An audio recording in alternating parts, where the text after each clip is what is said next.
And it's needed, Michael. It's Pastor Michael. Excuse me, I keep calling him Michael because so That's let okay. let That's okay. me let me It's all right. okay.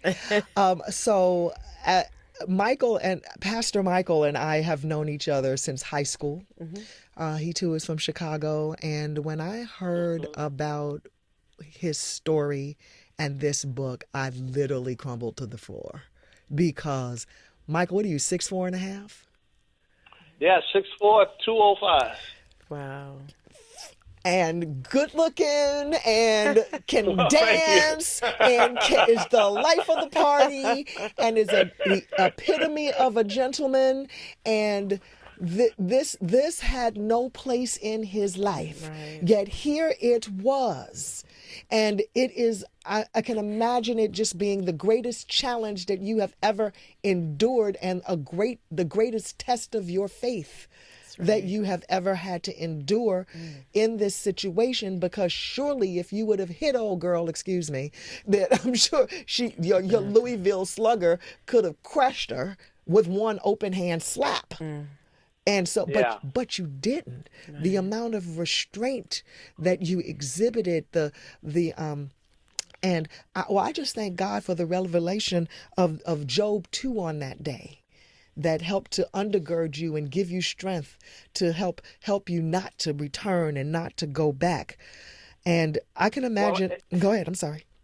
if I may say Please, why, please.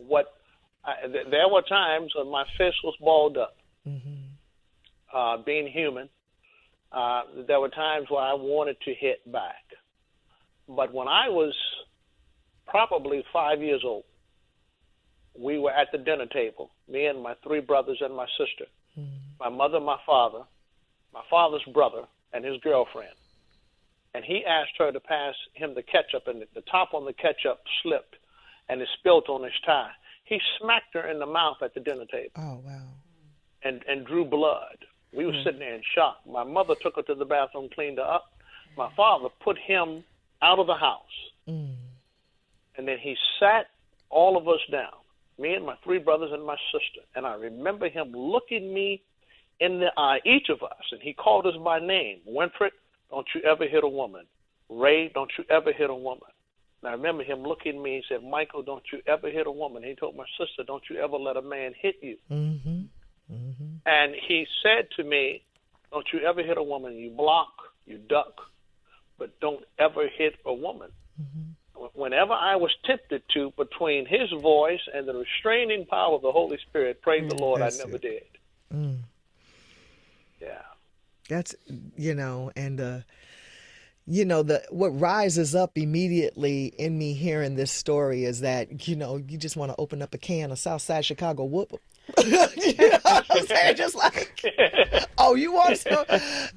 And but I know what it is to have that kind of restraint and to be in the midst of literally have your faith under fire.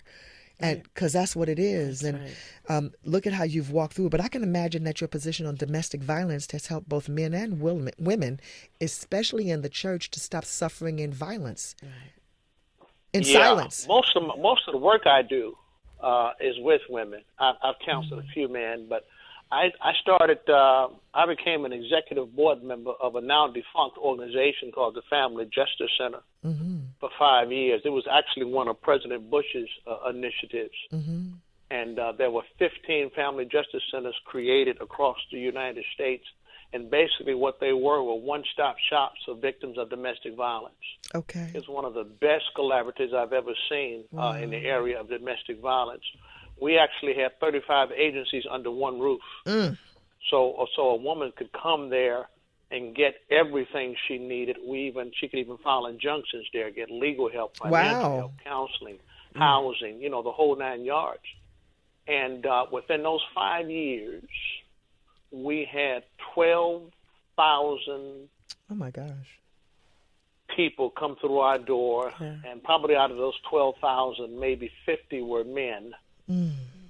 So the other 11,950 were women. And those were just the cases that were reported. Yes. And I got involved in domestic violence, first of all, because I now understand that your story can always be redeemed if you tell it Yes. Yes. and use it Yep. to benefit other people. Amen. And it will. And what happened was I didn't realize how much this pervasive domestic violence was in our church pews. Yes. Oh, yes. I mean, it's incredible. I've yes. counseled the wives of 6 pastors right here in the Bay Area. Oh, my gosh. Wait, nameless. I want you to hold on to that right now while I sip my tea. And we're going to, because that was a mouthful.